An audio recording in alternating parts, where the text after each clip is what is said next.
Welcome back to the Boundary Corner podcast. I am Curtis Wilson. I'm Brian Sigla, and buddy, we have a big guest on with us tonight. Owner, creator of Pick Six Previews, Brett Ciancia is with us tonight. Brett, how you doing? Hey, Brian, Curtis, thanks for having me on again. We had a great preview chat last summer, and I love the intro there. I was ready for Enter Sandman to start pumping through the speakers here, but it's great to be back talking Virginia Tech with you guys and a very passionate fan base. So, and going through a big coaching transition, I had a chance to talk with Coach Pry, and we'll get into that in the Virginia Tech portion of the show. But excited to be back. Awesome, yeah, man. If we did Sandman, we might be getting a cease and desist from Metallica, so we didn't go that. That's our buddy Jason, who lives down in Roanoke, right near Virginia Tech, does all our music for us. But it's awesome that you got to hear or talk to Pry. And let's go ahead and kick it off, man. Brent Pry has had a ton of success as a defensive coordinator, both at Vanderbilt, at Penn State. And when you're dealing with the team with a brand new head coach, how do you take into account a first-time head coach that has done as much as he did? Multiple top 10 defenses. Every stop he's been at, the defense first year improved significantly. How do you look at that when you're doing this sort of preview? Yeah, well, coaching changes are one of the most fascinating part of the offseason. In fact, this was one of the biggest coaching carousels ever. This is my 11th year doing Pick Six Previews. By far the most coaching transition we saw this offseason. And, Brent Pry, had a chance to speak with him, like you said. Really likable guy on the phone. Talked about the importance of getting back to recruiting in-state and seeing how that slipped off the last couple of years under the last staff. But, bringing back that Virginia core of the roster. But then also, to answer your question, what's important about a new coach, a new coaching hire? His coordinator hires are crucial. And looking at offense, it's almost like he got a 2-for-1 deal, bringing in Bowen there.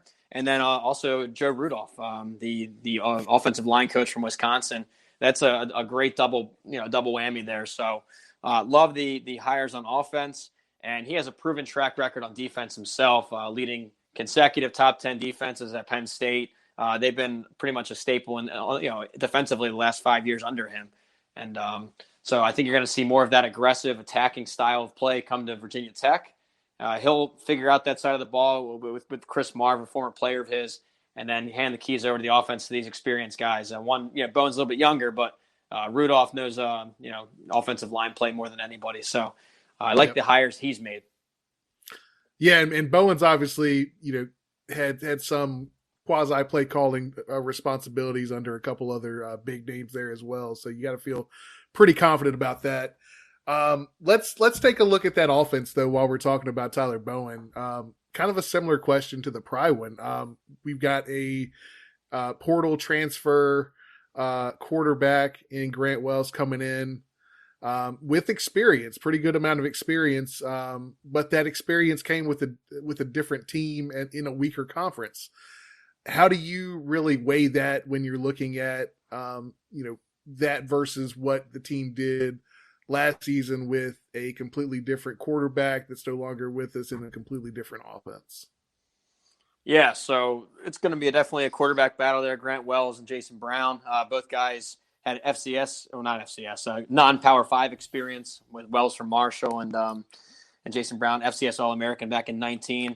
Led South Carolina to 2 big upsets, though, against SEC foes last year. So some game experience. But I think the bigger theme for the offense really is just an overall transition year. You look at all the personnel gone. You're talking about quarterback gone, lead running back gone, the top 2 receivers, the tight end, and 3 NFL linemen, too. And that's one of my biggest concerns there. I know that Rudolph is an excellent offensive line coach. I think it might take more than one fall camp to really get that together. But to answer your question there, quarterback, it's wide open. But this is the quarterback conference, guys, this year. I cover all 5 Power 5 leagues. And this quarterback, the ACC's quarterbacks are loaded. And it was really hard to whittle it down to just 2 guys for the all-conference team, let alone I could make the argument for 7 guys. So when you're compared against this conference this year, it's a tough spot. Absolutely. The good thing about it, like you said, at least, yes, we did lose Braxton Burmeister. He transferred out to San Diego State. But having Wells and having Brown, both with a lot of experience at one of the most crucial positions, is definitely key. And let's talk about the offensive side of the ball on that. You go through this data, you look, what area of the offense needs to improve for the Hokies to go from that 6-6, 6-7, middle of the road type team to a more productive offense? I think that the key stat here would be the pass protection, the sacks per attempt number I have in there, sack rate. They graded outside the top 100 last year, 107th. And that was with, like I said, 3 NFLers. And that was a talented line individually. They were great in run push, but the pass protection. And you lose Brock Hoffman, Smith, Tenuta. I mean, they're all gone to the pros. So you're rebuilding that offensive line already from a low starting point, pass protection. So that's where I'd started at. Surprisingly, I kind of shocking when I saw it, but they were top 20 in my explosive passing metric, hitting on some home runs there. But again, losing your top 2 receivers hurts. Virginia Tech has really been hit by the transfer portal, specifically the receiver room. It seems like the last couple of years I've been covering this. But overall, I'd say sack rate is the number one target. Well, let me hit a follow-up question real quick on the explosive plays, because looking at the data, explosive plays was great, right? But every other pass metric was just atrocious. When you're doing these and you see something like that, like do you have to do double takes where it's like this team's explosive pass is top 20, and then you start looking and like, how are they under 100 everywhere else? Like how does that go into your kind of calculations about where you're ranking a team? Yeah, I try and look at everything, and it's a pretty extensive process when I'm previewing teams. I'm watching spring games. I read through all the game reports from last season, talking to coaches, coordinators, beat writers, listening to local shows. So I try and look at everything. Yeah, there are some weird ones that come up like that. I mean, maybe that was just a home run offense, a strikeout or a home run. Maybe you hit on a good chunk of long yardage plays, but the per play, and the efficiency were down. So of all the metrics there, explosive passing, I think the more important one is that QB rating. That's kind of all encompassing. It takes everything into account, and Virginia Tech was 82nd there. So, it's a lot of data to crunch through. Yeah, that definitely tells a story. Do you look at things like offensive drive efficiency or any of those kind of advanced metrics? Not so much the drive efficiency. I like the per play stuff, and I also like my offense and defense percentiles. It takes it a little bit further. It grades it against the opponent's strength and what they've been averaging, and factors in a couple of my other metrics there. So I don't really do the drive numbers that you see elsewhere. I kind of just gear towards what makes sense to me and what has worked in my formulas. And I like the per play stuff. And when you look at it there at the bottom of the Virginia Tech offense page, it fell off a cliff last year offensively. So hoping to turn that around for you guys. 100%. And I love what you say that you look at the comparisons of the team they're playing against. So if they're playing against a bad defense and they blow up offensively, I'm sure you're like, well, they should have. If they're playing a bad defense and struggle offensively, you're like, okay, there's some problems there. Let me ask this. We talked about the offense. Let's talk about the defense.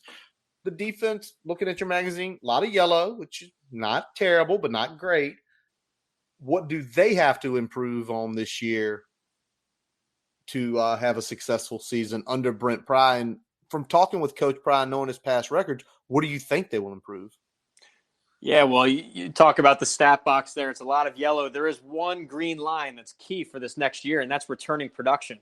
Virginia Tech, top 25 in returning production on defense, and that's usually a clear indicator year over year, a pointer towards improvement. So he has a lot of experienced players coming back. The linebacker duo, Dax Hollifield, Alan Tisdale, a really strong duo there. A couple all-conference contenders in the secondary. So to answer your question of what the weakness or the point of emphasis should be is that run defense and the defensive line.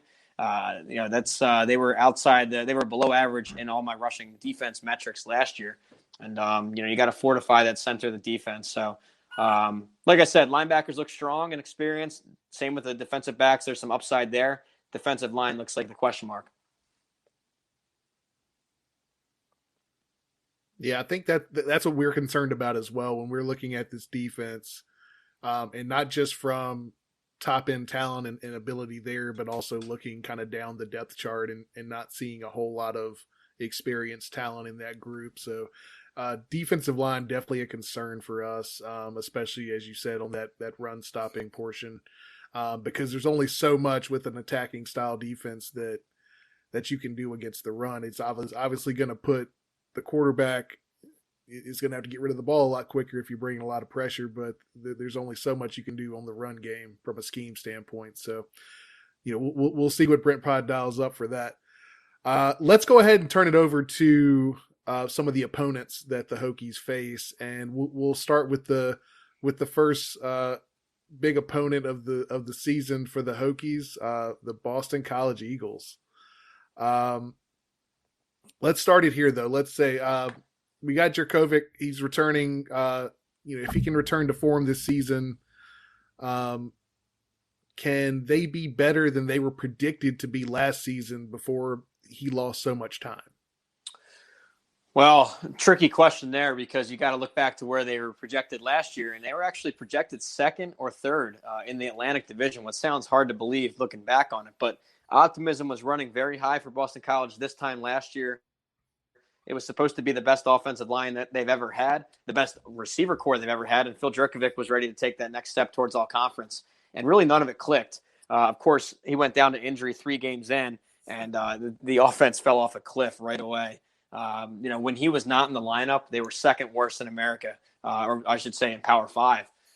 So it's huge getting him back. But the problem now is that great offensive line they were supposed to have, they're all in the pros now. It's an entire rebuild up front. The lone starter coming back, Christian Mahogany, he could have pushed for all conference. He got injured in spring ball, so he's out. So yeah, a complete rebuild on the offensive line. And when you look back on some of their games and their scores and their grades that I have in there, my game grader, they placed pretty poorly last year. So I have them down all the way in 6th place in the Atlantic. Yeah, last year it was a big talk of BC potentially being that team that could challenge Clemson with Phil.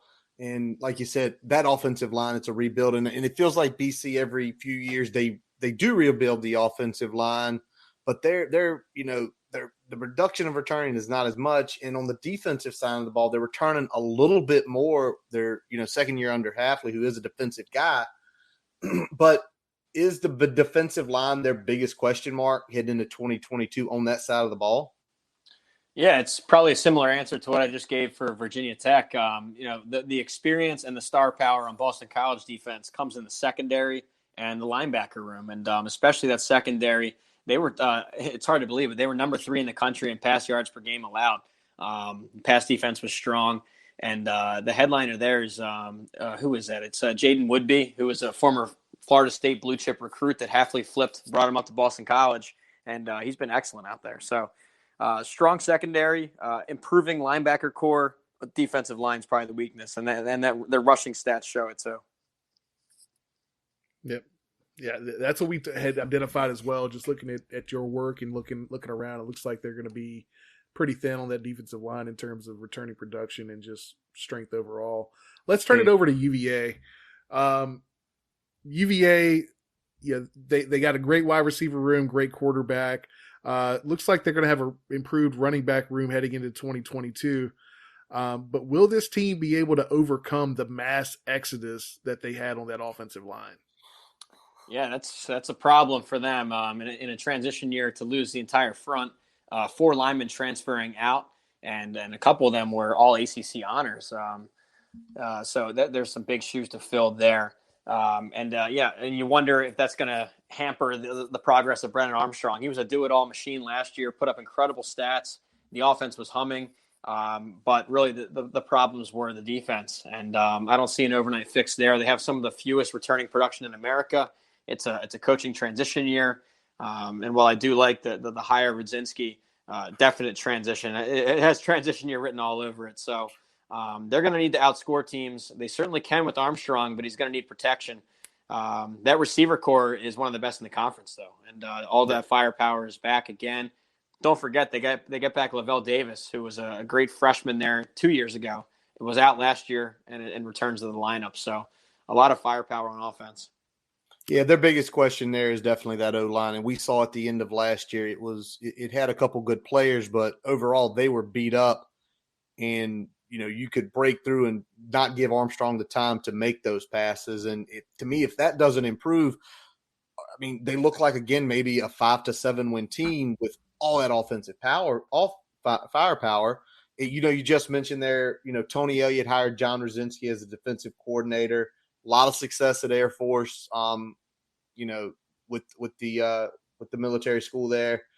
But their secondary has been absolutely horrible the last few years, which is shocking under Bronco Mendenhall, being a defensive guy, having a track record. So can Rosinski get their pass rush enough to really cover up that weak secondary, or is it going to be another long year for them on the defensive side of the ball? Yeah, well, first off, I like the hire, like I hit on. And obviously Coach Elliott did too. He said they crossed paths at the coaching clinic, and he found it appealing that Rudzinski had success recruiting within some tough confines. I mean, I know it's a loose comparison, but the military credentials to get into the Air Force compared to the high academics of UVA, he made that comparison. So take that with a grain of salt, but it looks like a good fit. Virginia experimented with three-man base last year, and it really backfired, and that's really been Rudzinski's bread and butter, is 3-4 base. So we'll see if he has a better chance at rebuilding it. Last year it was a disaster, and you lose a lot of star players. So I don't see any overnight fix. Longer term looks okay, but that's kind of why I have Virginia outside the top three. I had them tied actually with Virginia Tech, fourth in the Coastal, behind Miami, Pitt, and UNC. Yeah, it's going to be a big head-to-head. Yes, especially after the field storming last year on opponent turf. So that's just great for the rivalry. But Lane Stadium North. Stadium North, Brett. Just always remember that. Yeah, that was incredible to see. And that actually wasn't the only one I saw out in the Apple Cup. Washington State fans stormed Husky Stadium, Husky Field, or whatever they call it, at UW, and planted a flag there. So it's a new trend I'm seeing, opposing field stormings. Exactly. All right, well, let's take a look at probably a field storming that will never happen at either location is when Virginia Tech plays West Virginia for the Black Diamond Trophy. One of the most heated rivalries in the 90s and early 2000s. Came back in 2017.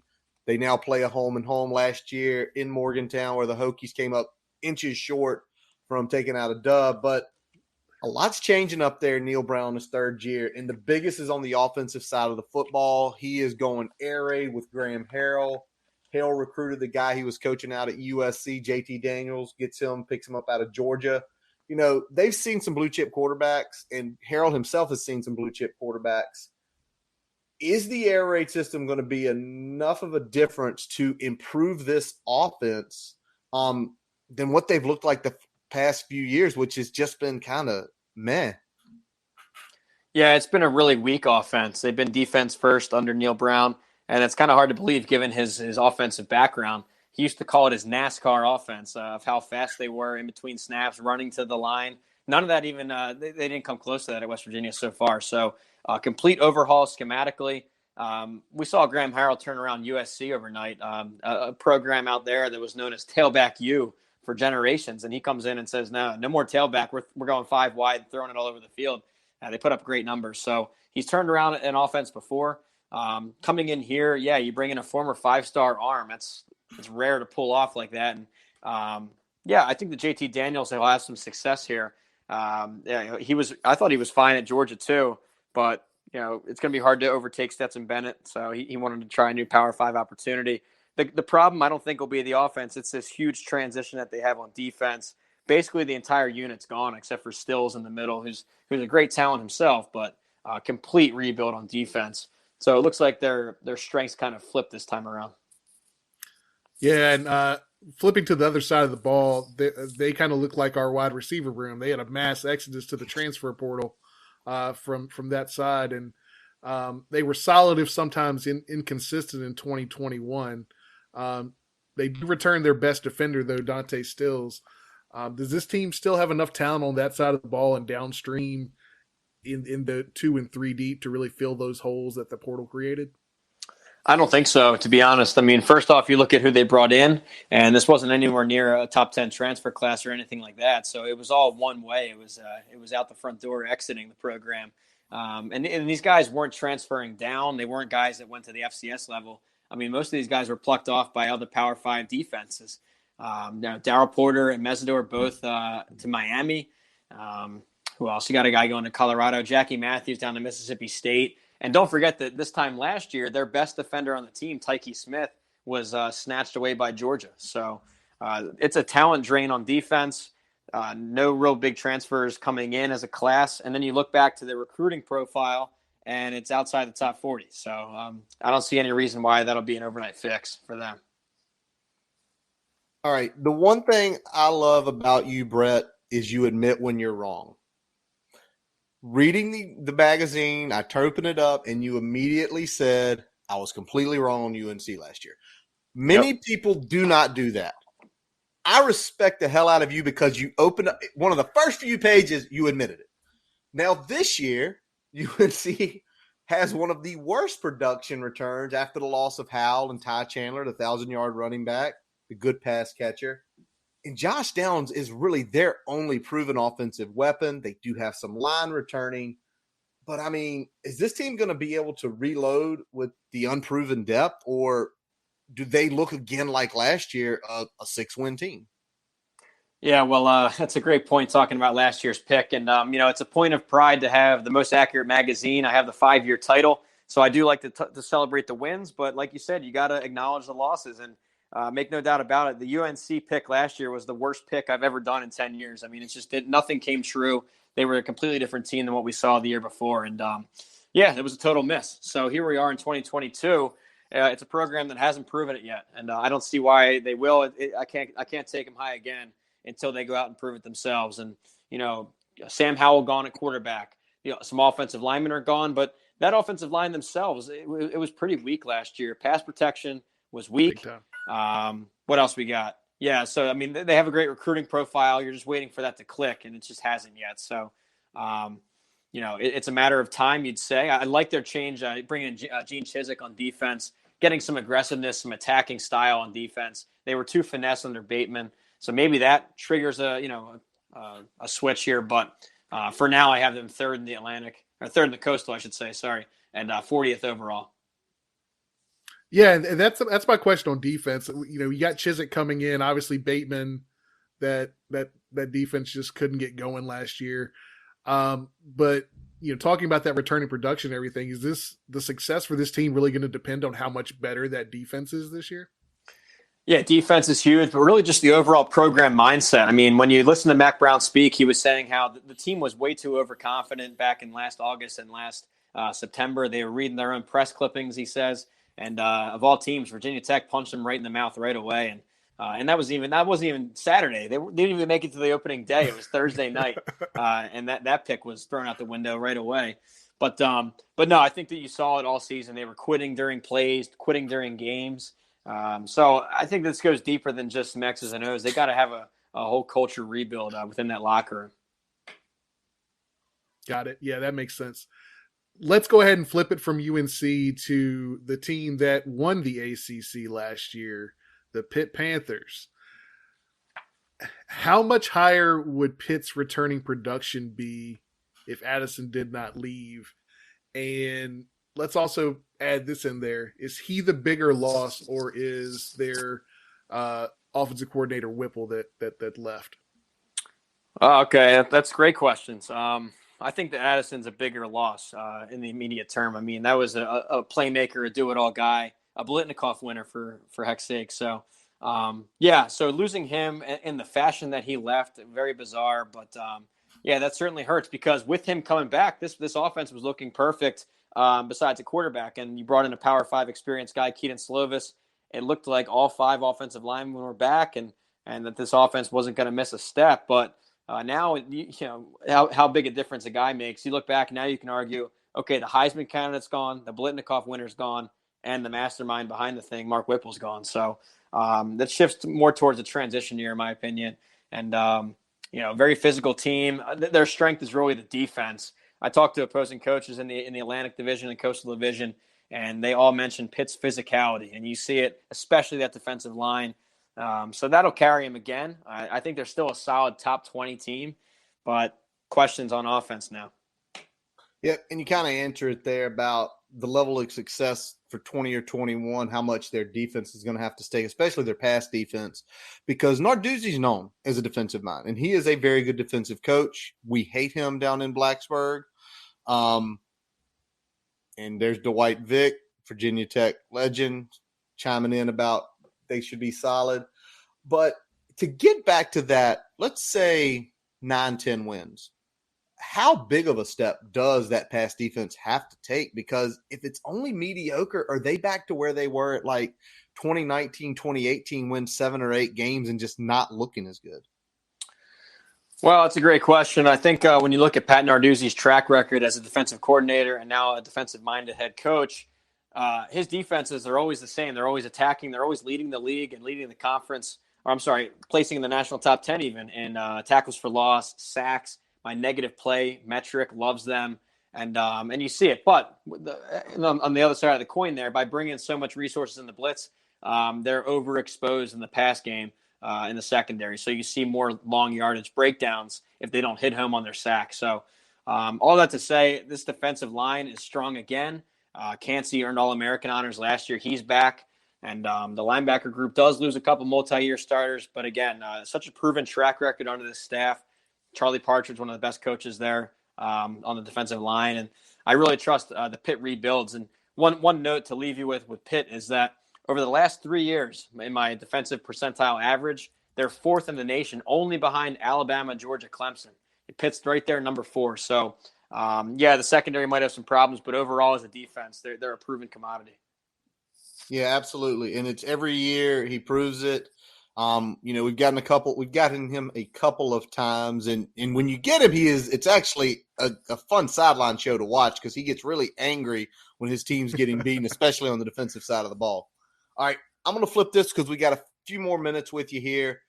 You've got NC State, Clemson, and Miami as your 3 highest ranked ACC teams. Could any of those teams crack the playoffs, in your opinion, if things break the right way?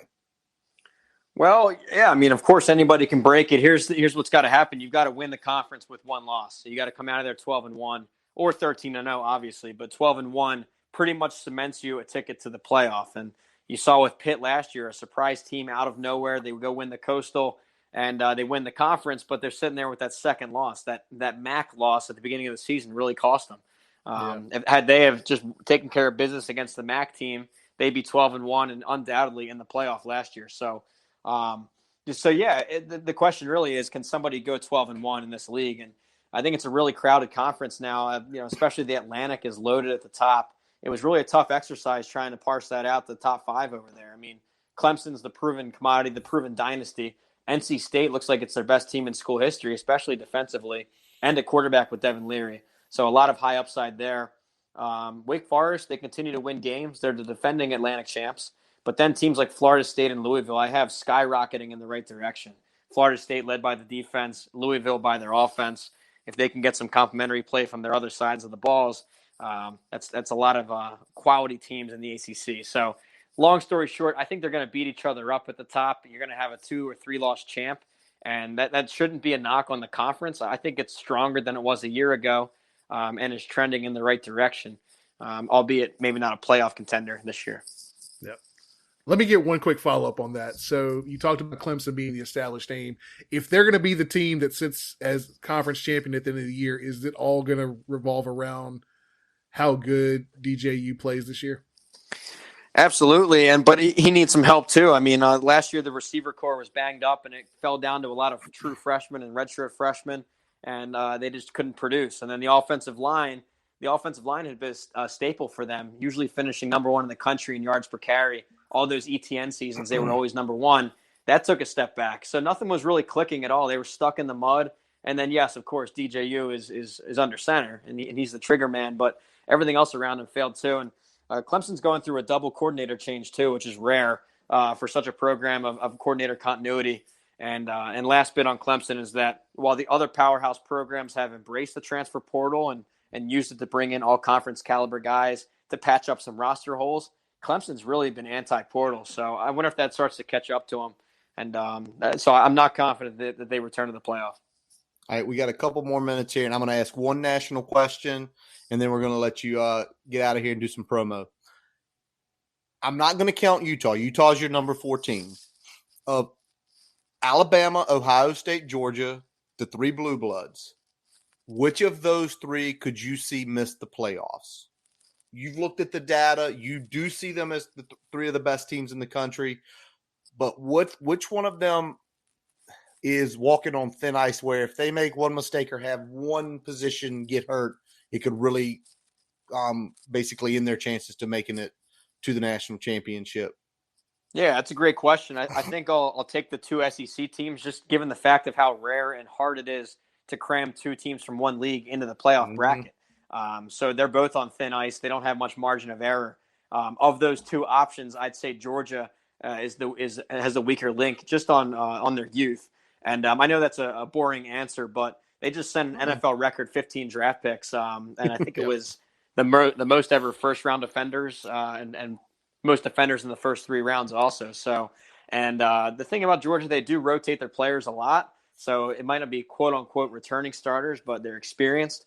But still, I mean, when you're trying to fit two SEC teams into a 4-team bracket, I'll say Georgia's the weak link there. Makes sense. Plus, can Stetson Bennett, an underrated quarterback, play like he did last year after he got the full-time starting job? Well, Brett, we know you have another show to go to. You are a busy man this week. Tell everybody where they can find the magazines, website, Twitter. Tell us where they can get the stuff. Because, guys, me and Brian already have it. You should go get it too. Oh, thanks for the promo there. I appreciate it. Thanks for the purchases, the high praise, and again for having me on 2 years in a row. Always enjoy our talks. Yeah, it's pick6previews.com and at pick6previews on Twitter. On the webpage there, I have a couple sample pages so you can see what we're talking about here, the layout of the pages, the level of depth I go into. It's a one-man show. It's just me. I'm covering all 66 Power 5 teams, watching spring games, calling head coaches, calling coordinators, running my numbers, but then putting it into a readable form. And yeah, last thing on there, there's some testimonials too. The college game day guys, ACC network guys. So yeah, go check it out, pick6previews.com. And after 10 years of digital only, this year finally a hard copy option. So the magazine is available at purchase. You get when you buy the magazine, you also get the digital emailed immediately, so you're not waiting. So yeah, thanks again, guys. It's an exciting time of year. Everyone's undefeated, so I love talking football in August, and the season will be here before we know it. Well, thanks for coming on with us, Brett. We appreciate it. Again, we got to make this an annual thing because it's always a good time for you to come on and share your knowledge with us, share your knowledge with our listeners. Really appreciate it. Oh, for sure. And I got to get back down to Blacksburg. I'd once been down there 2009 for the Nebraska game randomly, but I want to get back there now that I'm of age to really enjoy it. You know what I'm saying? I was a little young back then. There we go. But it looked like a great time and a beautiful campus and obviously the passionate fans. So it's been great interacting with so many of you online and the Virginia Tech media at large. You can tell you guys love your football. We appreciate that, Brett. You let us know if you come down to Blacksburg. We'll try our best to get down there as well. And we appreciate you coming on again this year. And, we look forward to having you back again in 2023 and hopefully better terms for our Hokies. But, man, you do an awesome job. The magazine's awesome. You take care of yourself out there and have a great one, man. Okay. Thanks, Brian and Curtis. Appreciate it. See you, man. Thank you. See you. Well, that was fun, man. Yeah, it was. We got to the end. We did not think we were going to get to talk the 3 other teams with a little national picture, but we did it. And guys, before we get into talking about some things from camp and a few other breaking stories today, we are going to take a quick pause for a message from our digital partners. As we take a quick break, we'd like to tell you about getting your free website report from our digital partner, Grassroots Digital Marketing Studio. They'll tell you how your website ranks on Google, on-site SEO, and social media. No commitment to buy anything. You can get your free report by visiting grassrootsdigitalstudio.com/free-website-report. Now back to the episode. All righty. So, Brian, we weren't going to lead with this in the second half, but I mean, when it breaks like this, you got to talk about it. This afternoon, Triumph NIL, one of the lead ones for Virginia Tech, reports 28 additional football players on top of the 4 that we mentioned a couple weeks ago have signed with Triumphs, getting an investment of up to $300,000. So the young guys getting a little cash in the pocket. Yeah, we're spreading the love a little bit here. I like that we're getting money into more players' hands on the active roster. Whether you think this goes far enough or whatever, yeah, I agree. There's other schools out there doing more, but you got to celebrate the wins when they come, and this is definitely a win no matter how you slice it. Especially, spreading that out over 28 additional players. Shout out to Brendan Hill and Kevin Jones, a part of that collective, putting these things together for these athletes. Nothing but good things going forward. And this definitely puts us at least in the conversation like Brent Pry was talking about with the NIL stuff. Absolutely. And if you take a look at the names, Andy Bitter put a good tweet out because the way he had it set up, you can definitely go on Triumph's website and read it. But if you look at the games, to me, the majority of these guys are proven. They've proven they can play. They're in the 2D. And isn't this the kind of the way it should be? I mean, it's not the way it's going to be, but the way it should be if you're a proven guy is when you get roughly, if you take a look, that's roughly $10,000. And I'm sure it's probably some guys are getting less, some guys are getting a little more. And obviously you got the top 4 guys, they're probably getting a really good penny. But there's not a name on here, Brian, that we don't know or haven't talked about. It's not like it's the 6th string guy. Like, how's he on there?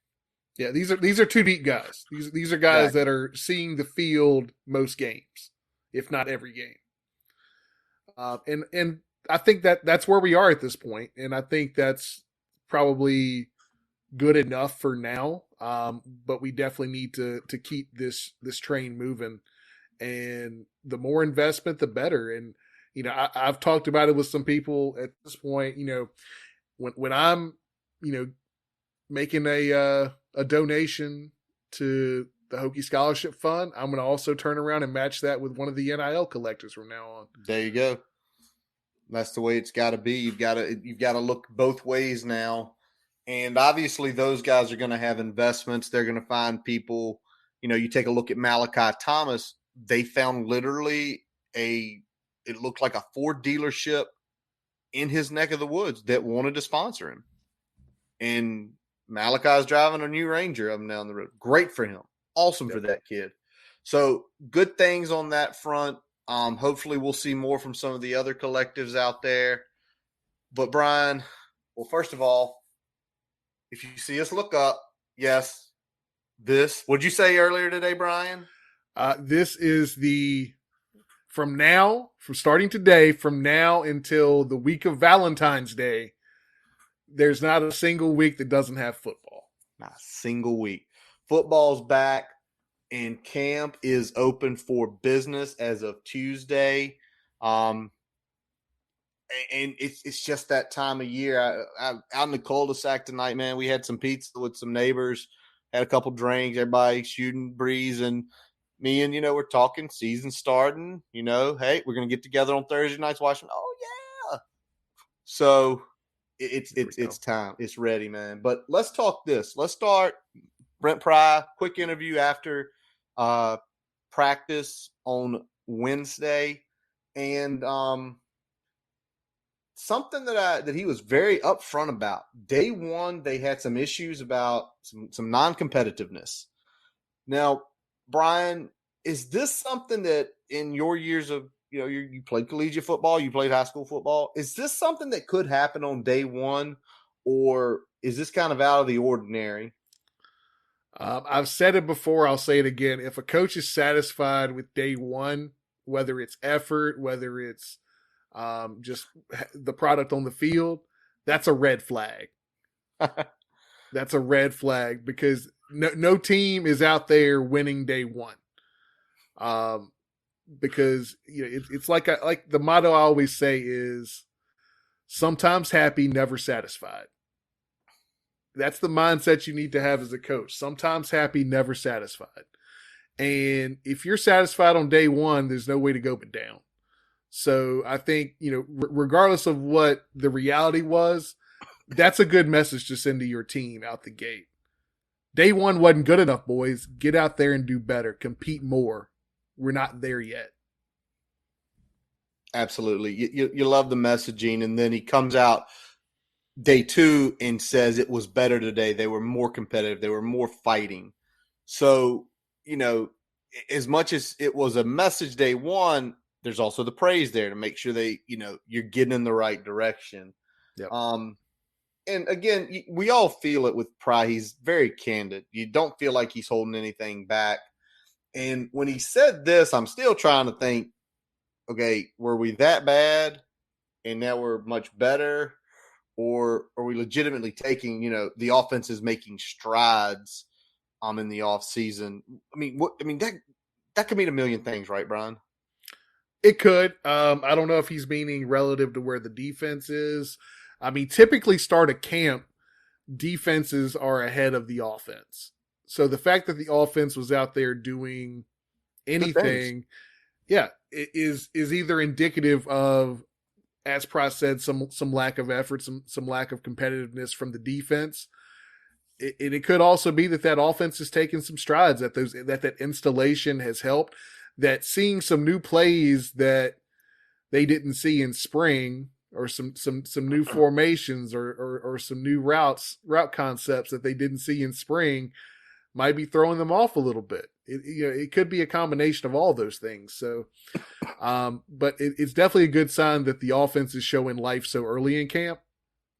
It shows that the efforts that they made at the end of spring and in the summer workouts are paying some dividends, because I know that they were talking about a lot of installation for the full offensive package was taking place after spring practice.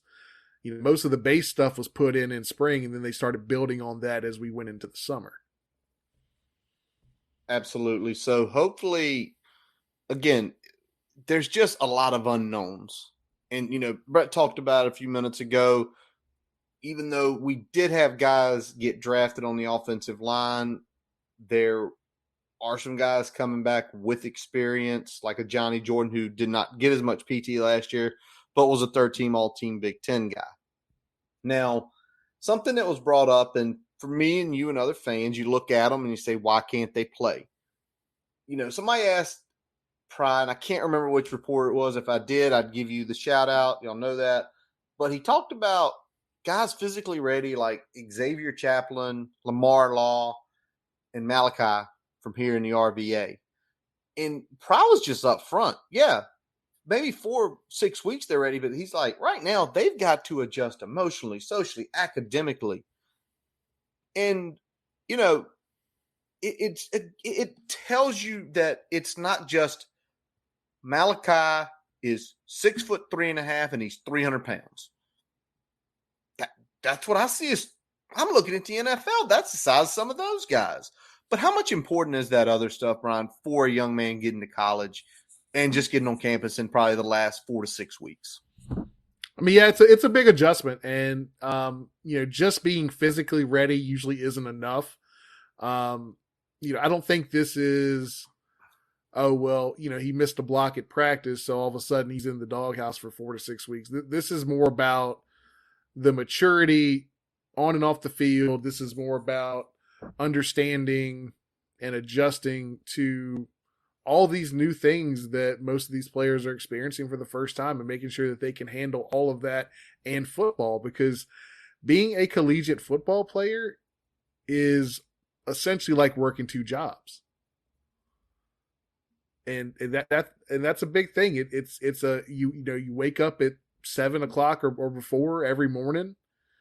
You're doing everything you need to do. Usually, sometimes 6 if you're getting a film session in before class, and that's running until 8, 9 o'clock, 10 o'clock every night. You're pretty much going nonstop, especially in camp. Once camp breaks, you got classes obviously picking up there. So there's a lot of adjustments that these kids are kind of taking on, and just being physically there doesn't necessarily mean that you're ready to play. And that's not talking about the social side and just learning the playbook. There's that. You got to find your place within the team where you fit in, and you got to make sure that you understand the playbook. So when you get put in the game, you're not making that key mistake that blows up a play. Dude, I love you speaking of this, man, because it says a lot. And like you mentioned, those guys probably are physically ready to play, but they have to get there mentally. And I love you saying they've got to find their circle. Where do they fit in? Socially, they've got to get adjusted. Even though these next few weeks are going to be, they're not going to have a social life, but you've got to find a way on the team to fit in socially. So I love it. All right. So something, I can't remember if we knew this or not. I didn't remember, but last year, the big heavy practice was in the morning. Well, Brent Pry don't do things like that. Brent Pry wants it in the afternoon, and he wants his practices to be hot and hard. Are you shocked? Not shocked, and I love it. Oh, I know you would. we talked about it before. Camp is where the hard stuff is. By the time you get to the first game, hell, even by the time you get to that last that last scrimmage of camp, that shit should be easy. Camp should be hard. Camp is meant to be hard. And if you want to get players used to hard, you play them at the hottest part of the day with the full pads on. And that's what I like to see. Obviously, they're not in full pads yet. They're still out there in shells. In shells, but yeah, they'll get there. And I like that it's in the afternoon. I like the hard. I know I talk about it with Curtis. I mean, when we were going through, almost 20 years ago now, we had three a day practices, 3 meetings a day. We go shells in the morning, full pads in the afternoon, and then we'd have a helmets only walkthrough in the evening, install in the morning, the afternoon, usually special teams emphasis in the third meeting. So it was all day, and it was a lot, but that's what camp is for. Absolutely. Now, you've been talking about the installs too. In kind of the way Brent Pry talked about it is they have a morning. It's almost like they have a morning install, an afternoon install, and then they do night film reviews. When you look at the way that's set up, so it's install, hard practice, film review in the evening, which I'm guessing they probably get there, have breakfast, morning install, lunch at the facility, afternoon install, practice, dinner at the facility, then a film review, probably individual coaches. Do you like the way that's structured, and why?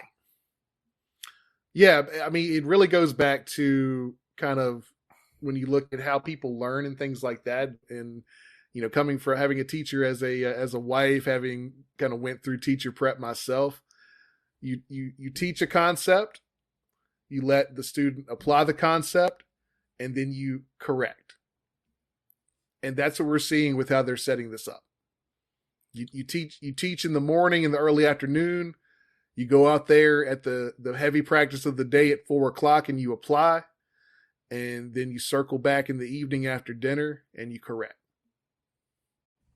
Probably looking at film, because I'm assuming everything there is getting filmed where it can already be instructed. And then again, I'm guessing what happens the next morning. So they look at the film review. Do you think it's like, are they reiterating where the errors were in those morning installs and then slowly building? Well, the one thing after the film review individually with the players, when the players head back to the dorms for the night, the coaches are now getting together and they're saying, all right, who did what well today? What do we need to emphasize tomorrow? Is there a session in installation where we need to kind of hammer a little bit more? Is there a session in practices where we need a little extra work? Like what do we see in practice? What do we see from the plays installed and how they were executed in practice that we need to really work on the next day? So there's some fluidity with how those sessions are run in practice and how those sessions are run in that install. That is awesome to hear, man. So again, and just hearing Brent Pry, you can just hear the emotion and the fun he's having in his voice. You could hear in the background. It sounds like the players were having fun. I'm assuming they were doing ice baths and joking around after practice. You could hear it in it. And I don't feel like we've seen that. So again, if the players are having fun, that you let it all hang out when you have fun. It's just the way it goes. All right. Something we're going to keep an eye on, obviously, over these next few weeks, out there in camp, quarterback rep watch, who's getting how much, who's running with the ones.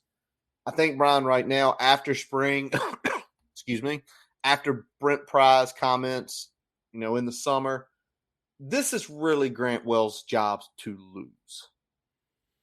Yeah, that's my feeling as well. And I don't think that there's a whole lot that he would have to do a whole lot wrong to lose it at this point. I feel like there's not much that the others can do to pass him. It's going to be, if he's out there being inconsistent with the football, whether that's turnovers, whether that's overthrows, whatever it may be, it's definitely something that he would need to lose, not something that I think he can be overtaken with a performance. Yep. But as much as you say that, I still love that Brent Pry's non-committal. Because he's leaving that carrot out there, not only for Grant, but for Jason Brown. And don't get me wrong. Do I think Jason Brown could come in here and absolutely, if he plays like he did against Georgia or Auburn in practice, could he get up and get right at Grant Wells if Wells doesn't keep the pedal to the metal? Yes. I think that could happen very easily. Like Brett said, he was an FCS All-American at St. Francis. He won a couple big games down at South Carolina last year. We're not dealing with the guy who's, just a run-of-the-mill backup. The guy's a legitimate starter. And, and I don't think – I think Wells knows it. So I don't think Wells is going to take the foot off the gas. But I think because he knows, I think Brown is trying to get that job. Yeah, I mean, Brown's definitely driving. And, I mean, it looks like from the observations from practice, Brown's had some good throws, been pretty consistent. There wasn't, at least in the sessions that were available to the writers and the media, anything significantly that jumped off that said Wells was ahead of Brown just on what was seen. Obviously, there are other things that are factoring in there that either weren't seen during those sessions or things like that. But, I think the non-committal thing is good for something like this because it's going to push Grant the next 10 to 14 days to have his best practice every day. 100%. 100% on that. And I think over the next few weeks for us as fans, listen to what Brent Pry says in those interviews. Come home every night. Give so much credit to the media staff. That one that they interviewed at 4:00 was up by 6. Yep. And so was the Chamari Connor one. And David Cunningham was posting videos in real time. Andy was posting videos in real time. They were, and then, so listen to what the players say. Listen to what the coaches say, what Pry says. But then with David Cunningham, Anna Bennett, Mike Nizolik, Barber, all these writers try to read them. They're getting info. They're seeing things on the ground. We've had David on this show. David's an awesome guy. We're having David back on Tuesday. We are having David back on Tuesday, where we're gonna not alone, not by himself. There will, buddy. This whole screen will be covered next Tuesday.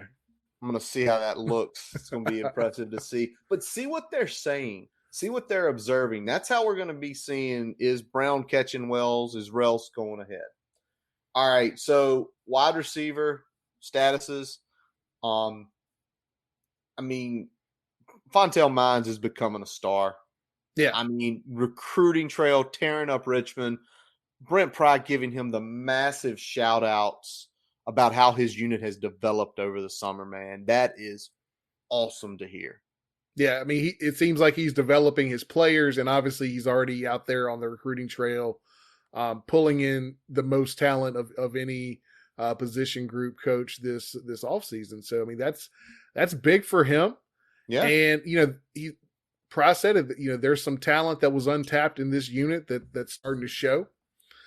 And he said it was a unit that has to have a great camp. And I agree, because we're going to need them to step up and not only take over the production of our two leading receivers from last year, but also be a more consistent cog in the offense and not just be reliant on that big play like Brett was talking about in the passing game. Yep. That's the big piece that you talk about there is having a great camp because I think we see it. I think we feel comfortable. Jaden Blue, Dwayne Lofton, Caleb Smith. They can play at a D1 level. They have to take their games up. But it's everything behind them. Because if you tell me they take a good step in fall, okay, that's good. Who are the other three guys that took that step? Because if they take a step up from where they are, if there are three guys can get to the level of those three guys, then you're kind of sitting here saying, okay, we have some flexibility. Brian, I know it'll make you happy to know, all right, what sort of formations, which we're going to talk about in just a few minutes. But this group must have a great camp. If they have a great camp, it's good things for us. Now, all right, Brian, this is yours, buddy. Offensive line combos per Andy Bitter. Let's start with first team. I don't think there's any shock there. Silas Danzy going left to right, left tackle, Jesse Hansen, left guard, Johnny Jordan at center, Caden Moore and Parker Clements. No shock, right? Not shocked at all. That's the line that we've anticipated really since kind of Jump Street when we started talking about this season, right? So the guys who we thought were going to be there are there. Yep. We'll see if there's any movement on that, but I don't. The only position I think there could be movement is at left guard. Potentially. We'll see what shakes out there, but I think all the other spots are firm locks, and I think Jesse's probably got that pretty safe as well, but not. I wouldn't say it's 100%. He's similar to the Brown Wells thing. He's got to keep his foot down, or somebody could take it. Speaking of the somebody, it could be one of the gentlemen from the second team. And let's start Bob Schick at left tackle, Braylon Moore. Holy God, the guy just got flipped in the spring to offensive line. He's already with the second team. Jack Hollyfield. Brian, that's your sixth, right?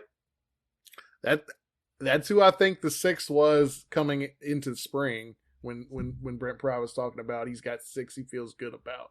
All right, then, I think Jack Hollyfield was the sixth. He's put on some good weight. He played pretty well during the spring game. He did. So all right, that's who I think he was talking about. Then Daniel Militek, the German at right guard. And there was a reason Notre Dame was trying to get Johnny Garrett to come OV. He's been on campus. He's already on the two deep at right tackle. So, I mean, that itself is kind of a shock. And, I mean, I think the Braylons – if you told me Braylon was on third team, I wouldn't be shocked. Like, okay, that makes sense. But the way that kid's already come in and jumped up, there was a reason Joe Rudolph kept fighting and got him in that offensive line room. Yeah, that move was made right at the end of spring. It seems to have taken pretty well. That's Braylon Moore fighting for that left guard position is really the only thing I think is going to be questionable. Because if he's as good as advertised and can pick up the offense, and also he's where he needs to be physically, then I think that there's potential there. I think Bob Schick is holding a spot right now because he has experience playing tackle. I think he's kind of the guy that's there as the emergency tackle to start the season. I think Johnny Garrett's your example of a guy that they're trying to get him some reps right now because he's kind of switching positions, right? So he's easing into that tackle spot. And I think that's going to be good for him. He's put some good weight on, it seems. So I think he'll get his body ready for the season. And I think getting some extra reps is going to help that. Yeah. Now on the third team, big Xavier Chaplin from down in South Carolina and Brody Meadows at guard, kind of the two names most known. The other three guys are walk-ons. They were talking about Johnny Dixon, who literally just enrolled, a month ago, already snapping at center. I think, you look this year, it's still a worry spot, but when we know there are only two guys in the front two leaving, and then you start looking at Braylon and Jack and Johnny and Xavier and Brody, and knowing Joe Rudolph is recruiting, offensive line and teaching offensive line. Yep. You feel like in the short term, we're probably going to be better up front just because of Joe Rudolph. But in the long term, knowing some of these players, knowing their sizes, you looking at their tape, it's like, is it 2 or 3? Is it next year or 2 years from now where there's not a defensive line in the country that wants to go against, like an Xavier, Braylon, Jack, Caden, and Parker? Like, I don't really want to play them because I know it's going to be nasty. I mean, that's the hope, right? And I think when I'm looking at the third team and I see Xavier Chaplin sitting there at left tackle, that's the future of our left tackle position, ladies and gentlemen. That's the guy that's probably going to be starting for the next, not counting 23, 3 to 4 years.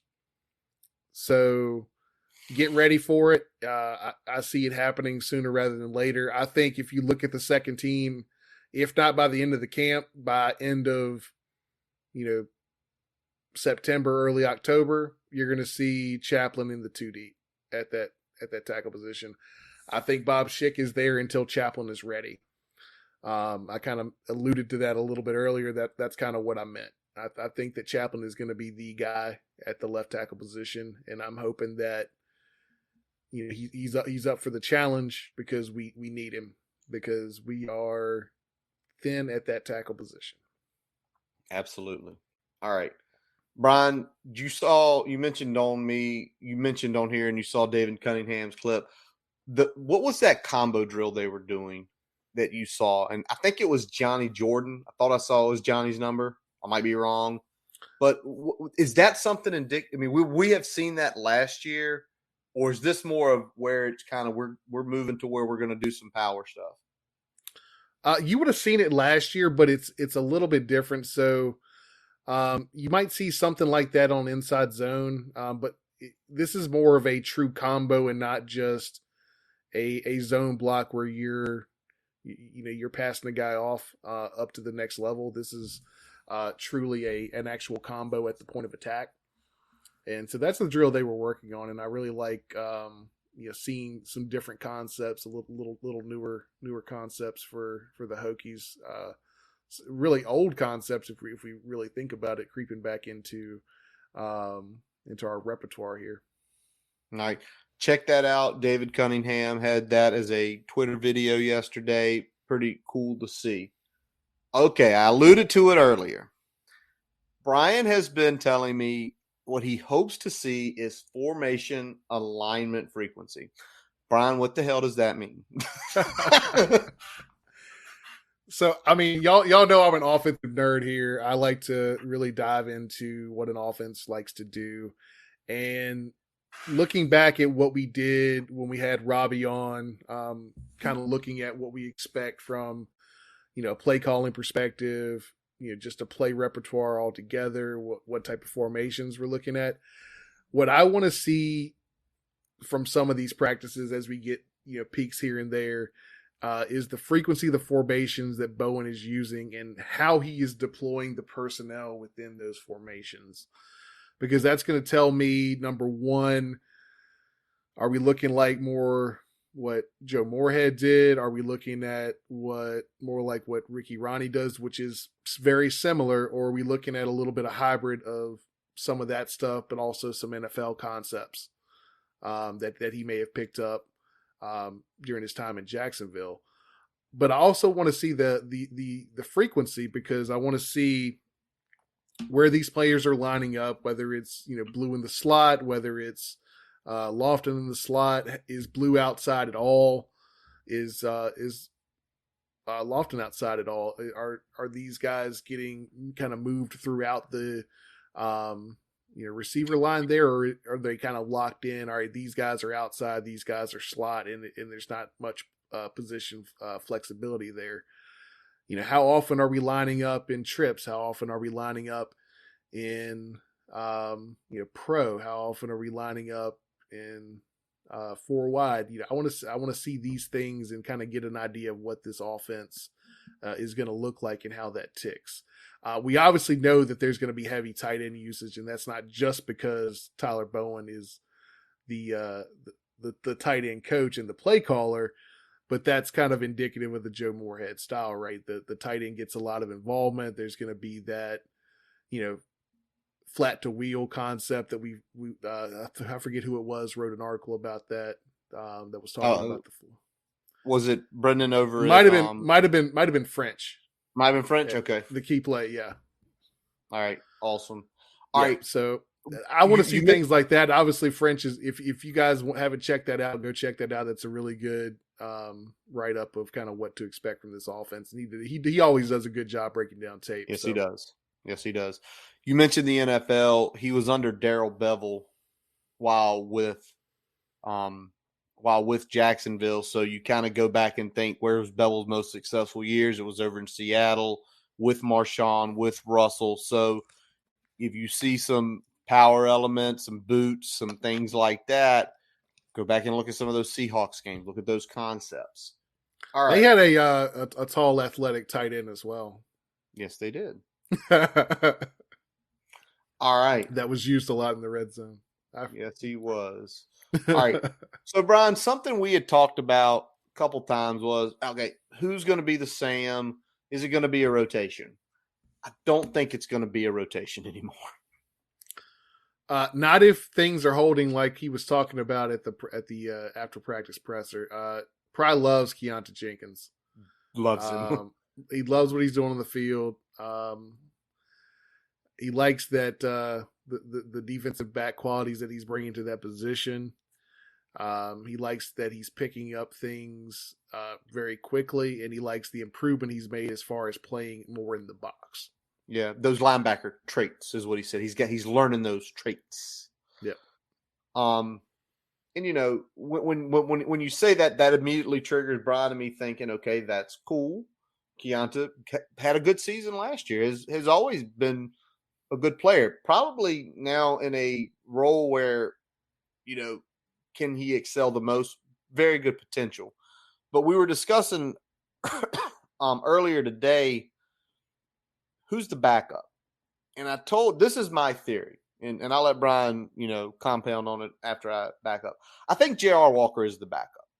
I think J.R. has more defensive back skills, which to me a little bit easier, because if you asked a safety to go rush a quarterback, they can go do it.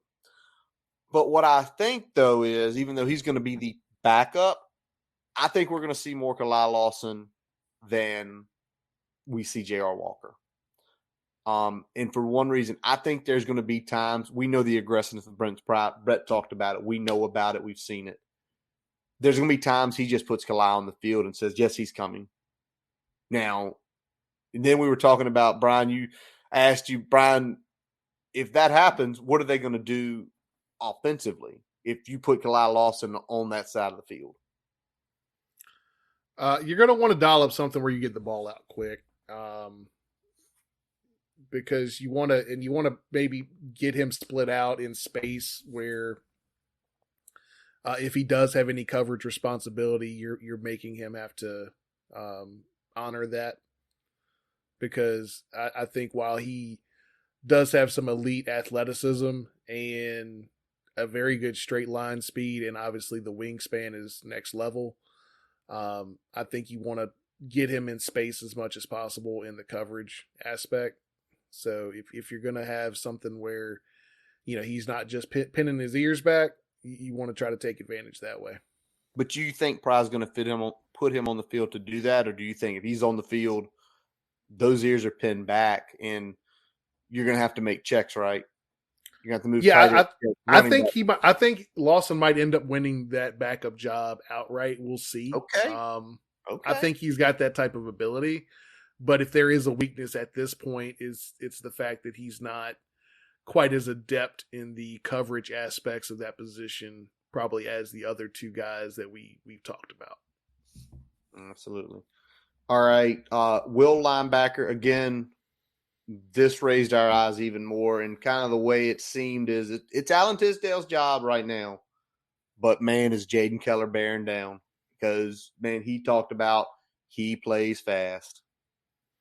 Yeah, and it wasn't just him. Connor was interviewed as well, and he was talking about how fast he is, like he's shot out of a cannon. And you like that. That position is going to need to have good instincts for what type of run support they're going to be bringing and things like that. So that's going to be really important. So having a guy like that's quick, that can get around tackles, can get underneath blocks, things like that. So that's going to be important for that outside linebacker position, that will backer. So we'll see if Keller can push for the starting role. Obviously, the story with Tisdale is that ability is there, inconsistency is the issue.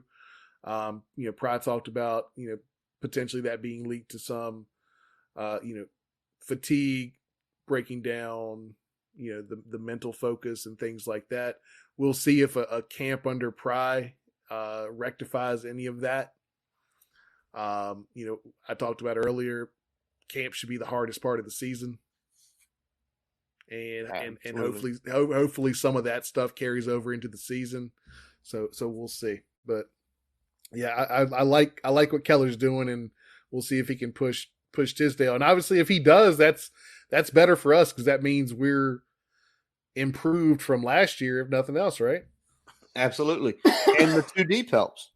You're talking about there's opportunities there potentially to put them both on the field at the same time, mix and match with Dax, with Keyshawn, maybe even occasionally, hey, we're going to slip one of them over to Sam just to the depth is going to help.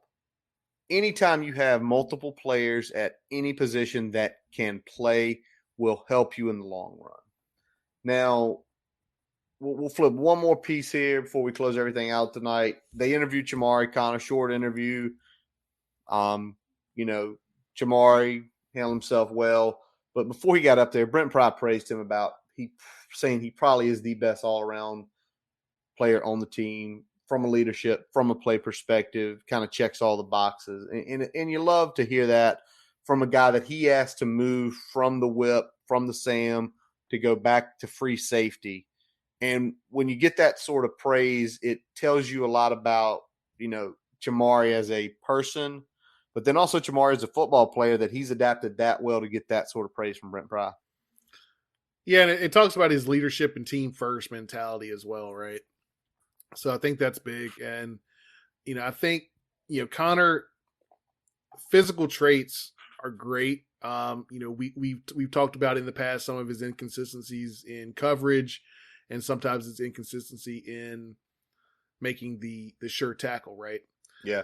But when he's coming downhill, when he's sure of it, he's going to lay the lumber, man. Yes, he will. He's a big hitter. He's got good athleticism. And I think he's going to be a good leader in that back half of the defense.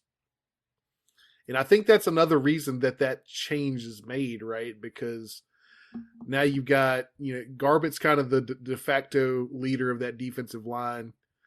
You got Dax there, de facto leader of the linebacker core. Now you've got Connor in the secondary as that kind of elder statesman in the room. So you got good leadership across each level of the defense, and I think that's important too. All right. Well, Brian, is anything broken in the last hour here since we've been talking to Brett from Pick Six Previews? No, I think we're good to go, man. Again, shout out to Brett Ciancia, Pick Six Previews, for joining us tonight.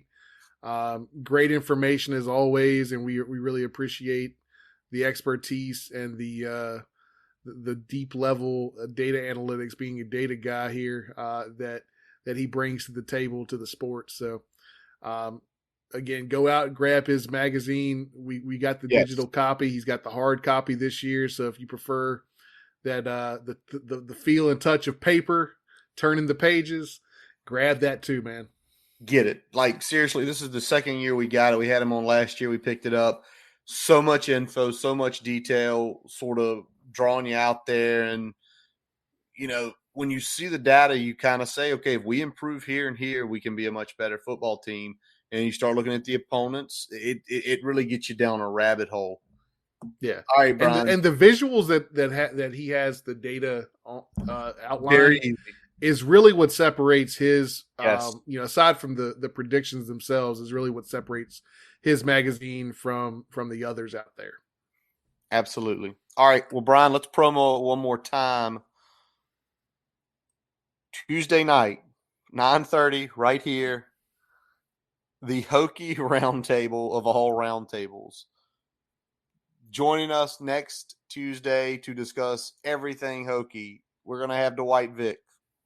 We're going to have Danny Noakes. We're going to have Don V from Don V Fridays, David Cunningham from TSL, Mike McDaniel from the Hokie Hangover and the Sons of Saturday, and also SI. and SI. I'm sure we could probably go longer with Mike because Mike has so many titles. Also, new dad. Congrats, Mike, on that. Shout out. Yeah. And last but not least, from the West Coast, from LA, Grayson Wimbush from the Sons of Saturday will also be joining us. I got everybody right. Dwight, Danny, Don, the Triple Ds. Jesus Christ, my damn brain is just gone, y'all. Hold on, I'm gonna pull it you up. You got it, or you want me to get it? John McLaughlin, Jeezy Peasy. All the offensive linemen. One of our first guests here. It was coming. I knew it was in there. I was waiting on you. Hey, it's been a long week. It's why I'm not working tomorrow. I shut work down today, man. But y'all got to come to this. We are going to ask these guys some great questions. And these guys, I mean, there's a Hokie. There's so much Hokie info and so much opinion in all of them. They're great dudes.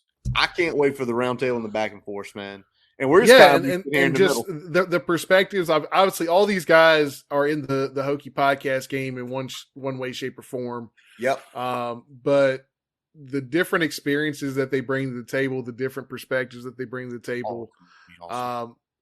I say it all the time. Hokie Nation, we've got one of the best content creation podcast folks out there, and it's really awesome that everyone agreed to jump on with us, because this is something that's been rolling around in my head since the early spring. I was like, man, I really want to do a roundtable. I want to get everybody, or as many as we can, at least one person from a lot of the major podcasts out there on air, talking preview, talking about what they expect from the season. We obviously got a new coach.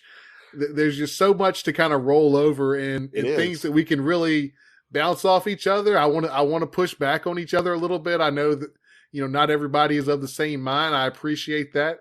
Absolutely. I really like when we can get together and, we talk about it. Iron sharpens iron. I think this is something where everybody can learn a little something. And I think we can provide some good content for everybody out there.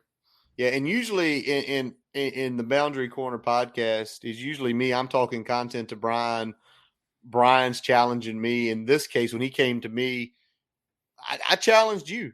I challenged you on a couple things. I pushed back, and then finally about July we hit that sweet spot.